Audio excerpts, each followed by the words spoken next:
Let's now take you live to Kariega, where Lerato Fekisi, SABC News reporter, is currently with the president who's visiting the flood-stricken area. Lerato, it's over to you.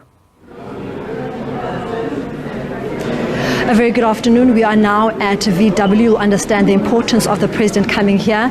Eastern Cape, one of the highest in terms of automotive manufacturing in the country. So it's important for him to come and do a stop here.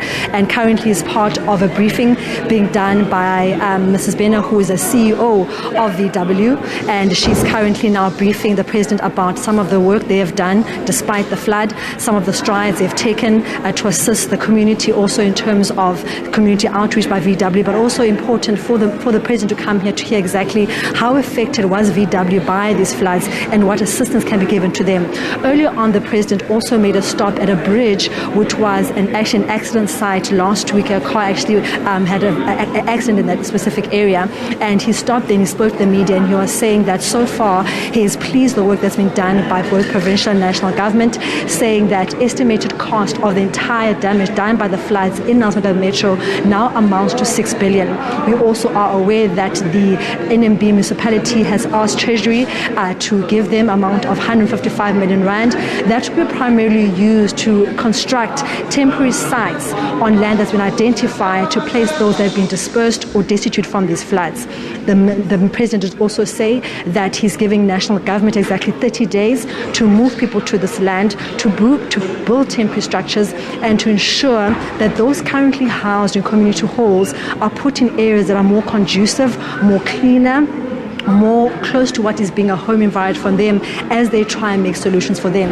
He also did commend the great work done by gift-givers who have been at the community halls in Kariega assisting residents.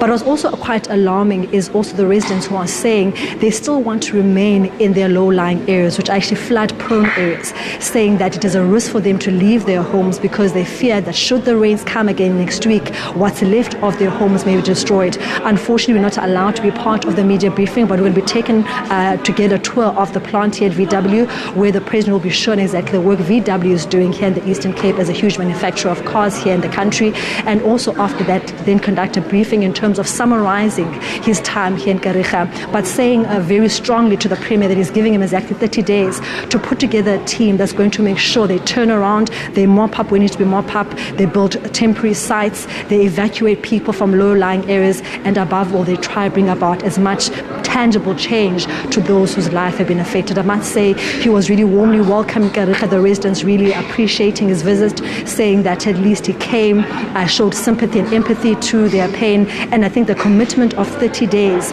that something must be done was a reassurance to them that perhaps their lives will be better 30 days from now. Lerato, if you can still hear me, I mean, give us an overview of how the area is looking now. We understand that from earlier reports, accessibility to the area because of the roads that were over flooded actually made it difficult for some of the rescue missions to reach those that were looking for assistance. What's the situation now? Absolutely, Alicia. I think the mop-up operations have begun it, but it really is tough. A few minutes ago, we're actually in a part of a road that's been completely destroyed by the flood.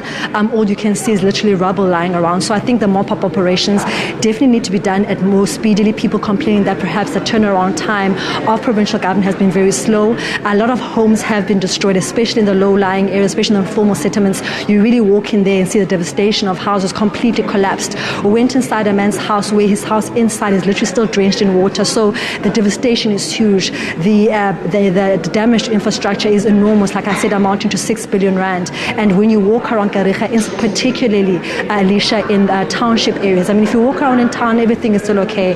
But if you go to the townships, the low-lying areas, you can see how bad it is of effect that this flood has had in the people of this area. And how has this affected schooling and normal business in the area as well, Lerato? And maybe talk to us about some of the temporary shelters that have been provided either by government or some of those aid groups that are assisting those affected. Alicia, business has really been badly affected. Just last week, got to interview a lady who actually owns a nail tech, and her property has been completely destroyed. I mean, there's nothing left of what was once her nail tech company. We visited other people, especially people that have more like SMEs type of businesses, and they were just complaining that the damage that's been done to their businesses perhaps won't be repairable because they were still starting off their businesses. That's been quite bad. So the business sector also appealing to government that besides only helping those that are destitute or homeless, can they also provide funding to rebuild the businesses that have been destroyed as well. In the community areas, what is actually quite perhaps a positive thing you could say is that there have been meals being provided to the people staying there, but some of the residents have been saying that, you know, they want to go back to their homes. If you speak to anyone there, they appreciate the work done by social development to provide them temporary structures in terms of the community halls, but saying obviously no person wants to stay with 5 or 6 or 10 families in one specific hall. There's no specific place to change. Private use of privacy is very much violated, and the elderly, obviously the highly affected. We met an old lady who was saying that she wants to go back to her house. Staying in the hall is quite cold. There's mattresses, not a proper bed like she has in her house.